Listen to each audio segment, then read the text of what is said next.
A nossa editora Santuário está com uma novidade, um livro que fala sobre os desafios, as inquietações cotidianas e a partilha construída por meio de aprendizado constante. Ainda não aprendemos a viver em comunidade. É o novo livro do escritor Douglas Palmeira. A obra apresenta algumas dicas que fazem parte das comunidades cristãs, buscando a vivência da fé e colocando em prática os dons a serviço da igreja. Para nos contar os detalhes, nós conversamos com ele. Douglas, seja muito bem-vindo. Boa tarde. Boa tarde, Abiane. É uma alegria estar aqui. Obrigado, chefe. É sempre bom estar aqui e conversar sobre as novidades da nossa missão. Que gostoso isso, né?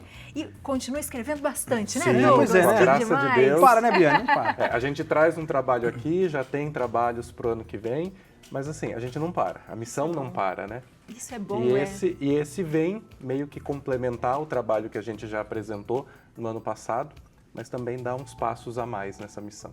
Quando a gente fala em comunidade, né? É uma coisa muito óbvia, mas não é tão óbvia assim, né? Porque a gente aprende desde cedo sobre isso, mas executar isso e fazer isso na prática, ainda mais depois de uma pandemia em que as pessoas se isolaram demais, torna-se um desafio. Você tem sentido isso? O que te motivou a falar sobre isso? Na verdade, o que acontece? Nós que estamos dentro da vida em comunidade, ou como é todas as relações da nossa vida, quando a gente está dentro, a gente não consegue ter uma visão completa do panorama, do contexto. Às vezes a gente precisa se afastar um pouquinho para olhar para essa realidade ou para outras realidades. Então, a partir do livro que nós apresentamos no ano passado, eu fui rodando paróquias, comunidades, dando formações, fazendo sessões de lançamento e tudo mais e ouvindo o povo. Então, eu me distanciei um pouquinho do contexto da minha comunidade para olhar outras tantas e perceber o quanto nós, como igreja, como um todo, nós ainda não aprendemos a viver em comunidade ou como nós ainda estamos distantes do que é o objetivo ou do que nós esperamos ser vida em comunidade. Então, a grande motivação para esse livro foi realmente a partilha, a vivência com o povo. Eu digo que eu escrevi, mas a inspiração foi do povo. Foi ouvindo uma história aqui, outra ali, percebendo que os desafios são parecidos, independente das realidades, e que, de fato, a gente ainda precisa aprender a viver em comunidade. Demais. Quando a gente fala a gente precisa aprender, e você fala, eu fui nas paróquias, eu acho que um grande exemplo de comunidade são as paróquias, as pastorais, né? Mas se ainda existe esse ruído, isso é um reflexo da nossa cultura fora do que eu estou fazendo? O que está acontecendo com a gente? Você sabe que uma questão curiosa a partir desse livro é que, por exemplo, uma secretária de escola comprou esse livro e disse, olha, é um livro sobre comunidade de igreja, mas tem tudo a ver com a escola, tem tudo a ver com a família, porque ainda mais depois da pandemia, a gente perdeu um pouquinho do sentido de convivência. E aí entra todas as nuances que fazem parte desse processo, né? Nós não aprendemos ainda a tolerar e a conviver com o diferente. E a comunidade, ela é esse lugar de despertar de carismas, então é o lugar de uma multiplicidade de diversidades. E a gente precisa aprender a conviver com tudo isso, como é o trabalho, como é a escola. Então, a gente não tolera o que é diferente. A gente esqueceu como conviver dando espaço ao outro. A gente não aprendeu a ouvir, ou a gente esqueceu o que é ouvir para aprender com o que o outro tem a dizer. Então, a realidade é muito maior até do que as nossas vivências de comunidades e de pastorais, porque como sociedade pós-moderna, dessa realidade agora também pós-pandêmica, a gente se distanciou do sentido de convivência. Às vezes a gente pode se conectar com quem está do outro lado do mundo, mas a gente não consegue estabelecer relação com quem está na própria casa da gente. Então, esse é um desafio. É muito interessante. O que você disse sobre comunidade, né? Não é só sobre a sua comunidade, mas uma coisa muito mais ampla. E quando a gente pratica isso, né, Abi? Por exemplo, mesmo na coisas simples do dia a dia, né? Às vezes parar numa fila dupla, por exemplo, dentro de uma comunidade que não é sua, por exemplo, dentro de um outro bairro, assim, você está prejudicando um monte de gente que está atrás de você. Sim. Isso também é não pensar em comunidade, Sim. né? Eu dou um exemplo muito clássico, que é uma coisa muito simples e que me revolta, que é, por exemplo, a pessoa que vai ao supermercado e deixa o carrinho no estacionamento. Mas te revolta isso? Ai, A mim também. Eu também. Não, é uma coisa que me revolta. Impressionante. E pode perguntar com quem convive comigo. Às vezes eu vou guardar o meu carrinho e passo recolhendo Eu os faço outros. isso também. Porque eu não entendo que direito você acha que tem de usar de um espaço que não é só seu de maneira restrita. Né? A gente esquece, foi o que eu falei no começo, a gente esquece que a convivência nada mais é do que estar com outras pessoas que são diferentes, que pensam diferentes e que a diferença, ela completa, ela agrega. O pessoal da editora foi brilhante na arte em colocar algumas pessoas tentando montar um quebra-cabeça. Se todas as peças do quebra-cabeça forem iguais, não só no formato, mas sobretudo na figura, você não forma a paisagem, né? Você não forma a imagem do quebra-cabeça. Então eu preciso entender que o que completa é a diferença.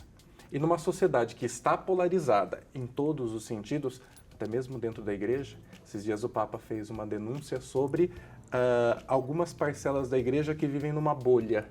Né? Só a minha manifestação de fé e de vivência é a que importa, em detrimento de todas as outras. E isso não é ser igreja. Isso não é a dinâmica do acolhimento que, por exemplo, Jesus fazia e esperava da igreja, e espera da igreja. Então, é um exercício constante que talvez comece pela igreja, porque nós damos o testemunho, somos chamados ao testemunho, mas que abrange todas as realidades. Onde tem ao menos duas pessoas que convivem, há o sentido de comunidade. E a gente precisa resgatar quais são os critérios ou quais são os objetivos para essa vivência. E o que a gente tem que pensar para que isso seja um convívio prazeroso, educativo, partilhado, para que isso seja gostoso, você estar com as pessoas, né? Porque a gente tem essa coisa da pandemia que criou-se um medo, criou-se um individualismo, e eu acho que essa polarização também trouxe assim, eu até tenho a minha opinião, mas eu não vou dar. Porque se eu der a minha opinião neste grupo, de repente as pessoas vão falar mal e de repente eu vou acabar com a amizade com todo mundo. Então a gente começou a se calar também em muitos momentos, e isso é horrível, porque você deixa de ser quem você é, de falar o que você pensa e aprender com outras pessoas. Deixa de viver em comunidade. Né? Como é que a gente consegue ter esse equilíbrio, né, para que tudo fique realmente bem? Sim. Você concorda que nós vivemos hoje numa sociedade em que o ser humano, ele não aprende mais, ou ele não tem mais essa noção do se frustrar. Eu não posso me frustrar, então não vou discutir porque não vale a pena, não vou dar a minha opinião porque não vale a pena. E aí a gente pega, por exemplo, quando a gente olha as crianças, não pode apontar o erro porque vai se traumatizar. Ou talvez até nas redes sociais isso seja mais forte, porque nas redes sociais eu não estou cara a cara com a pessoa. Aí a pessoa diz o que quer, fala o que quer, aí ou é ou não é cancelado. E daí você percebe, por exemplo, entre as pessoas que estão nas mídias, quantas pessoas que construíram uma carreira e que são, de repente, canceladas por uma fala. Sim. Porque a gente não consegue mais, ou a gente não sabe mais se frustrar. Então, ninguém pode ir contra mim, ninguém pode me ensinar alguma coisa. Então, a gente precisa, talvez seja esse o primeiro caminho, aprender de vez em quando a dar um passo para trás. Dar um passo para trás, de vez em quando, também é andar para frente. Eu preciso dar um passo para trás, olhar a realidade de uma outra maneira e recomeçar. Que também é uma característica da nossa comunidade ou da nossa sociedade hoje, que desaprendeu a recomeçar. Se troca tudo com muita facilidade. Da mesma forma que se troca um produto, se troca de relacionamento, se troca de amigos, se troca de gente, porque é fácil. Sim. É fácil só apertar um botão para desfazer um relacionamento ou desamigar, como são os termos das redes sociais, é muito fácil. Só que a convivência entre pessoas não é tão fácil assim. A primeira frase que eu coloco no livro, o primeiro capítulo, ele começa assim: viver em comunidade não é fácil, porque lidar com gente não é fácil. Sim, sem dúvida nenhuma. E a gente não se dá nem conosco mesmo. É uma briga interna todo dia. E a gente tem que conviver com pessoas que estão na mesma situação. Então a gente precisa, de vez em quando, dar esse passo para trás para conseguir andar para frente. Mas você foi brilhante o que você falou em relação à negação, né? Não escutar o não. Sim. Não se escuta mais o não, o jovem hoje, a criança. Eu tô criando 2 bebês e a gente escuta tanta coisa nesse sentido. A criança está enfiando o dedo na tomada. Não pode falar não para ela. Ela fala, como é que eu vou fazer? Vou descer um PowerPoint para uma criança de 9 meses? Querido, porque senão traumatiza. O nome disso é 110, 220. Exatamente. Não fala não. Fala o quê, então? Você sabe que uma das coisas mais fortes que eu guardei da minha graduação, né? Eu me formei primeiro em pedagogia, foi de ouvir que o erro está a serviço do aprendizado. O erro não precisa ser algo que te paralisa. Há uma diferença entre arrependimento e culpa. Sim. Né? Uma coisa é arrepender-se para não fazer de novo. Outra coisa é sentir-se culpado e carregar aquilo para o resto da vida. E não é isso. O erro está a serviço do aprendizado, o não está a serviço do aprendizado e o aprendizado precisa ser constante. Outro exemplo, quando a gente olha para a nossa sociedade hoje, é o tanto de pessoas que sabem tudo. Né? Todo mundo dá palpite para um monte de coisa e faz vídeo e dá a sua opinião de coisas que não houve um estudo, não houve uma experiência, mas dá engajamento. Então, o que eu preciso é de seguidores, não de pessoas que reflitam o que eu digo. Entendeu? Então, a comunidade também corre esse risco. Dentro da experiência de fé, também. De viver uma experiência de fé intimista, que não é a identidade da fé católica, intimista, emocionalista, que traga like, né? Que traga seguidores e não discípulos. É diferente. Jesus tinha um monte de gente que o seguia, mas quem eram os discípulos? Quem ficou até o fim? E a comunidade precisa resgatar, reaprender tudo isso. Eu até digo que esse livro, ele não é, porque você olha para o título, parece que ele é pessimista, né? Mas ele é um livro de esperança. Eu comparo esse livro como quando você vai ao médico. Você vai ao médico, ele te dá um diagnóstico. Ele te aponta um problema.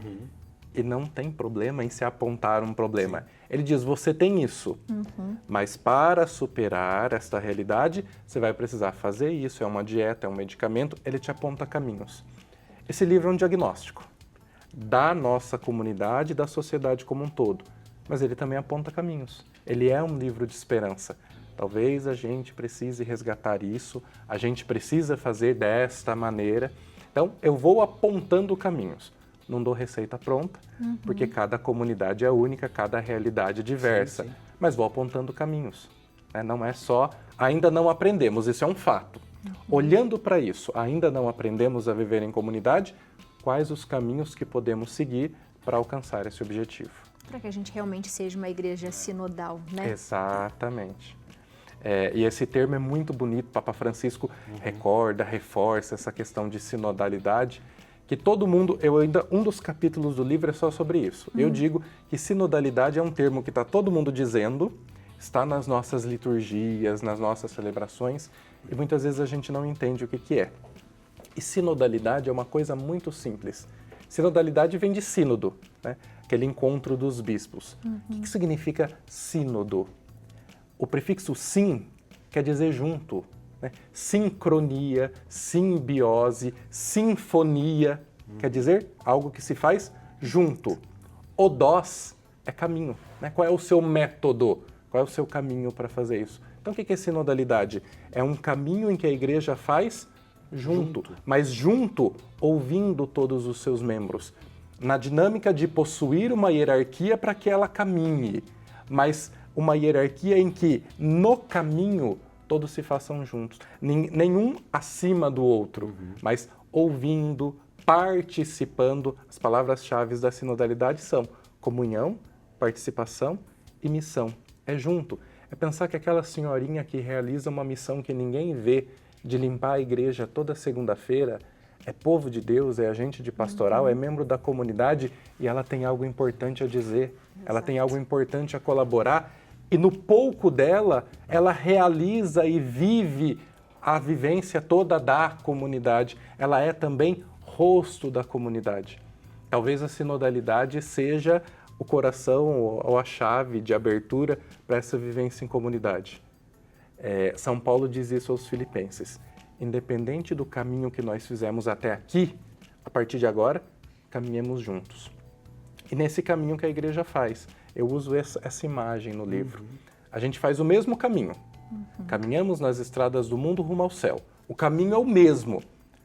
Só que as mochilas não são as mesmas, a passada não é a mesma, a disposição para caminhar não é a mesma. Uns vão mais à frente, outros vão mais atrás. Alguns precisam de alguém que ajude empurrando ou conduzindo, mas no mesmo caminho, no mesmo objetivo. A hora que a gente entender o que é isso, de verdade, a gente entendeu o que é sinodalidade e entender o que é vida em comunidade. O fim é sempre o mesmo, o que muda mesmo é o meio, né? Exatamente, é a maneira como nós chegaremos lá. Cada um vai caminhando ao seu modo, mas vamos para o mesmo rumo. Né? Somos membros desta comunidade, mas cidadãos do céu. E se a gente continuar usando os nossos valores, né?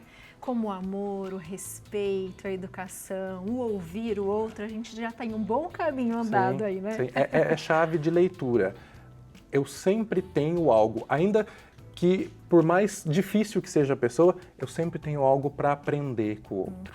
Ainda que seja um bom ou um mau aprendizado, mas eu sempre tenho algo para aprender com o outro e eu também tenho algo para oferecer.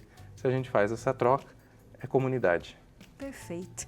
Seja sempre bem-vindo. Obrigado. Gostoso bater esse papo hoje, Será né? uma ótima leitura. Muito bom. Uma muito ótima obrigado. leitura. Lembrando que você pode encontrar o livro onde pode falar, Douglas? Você encontra o livro na editora Santuário.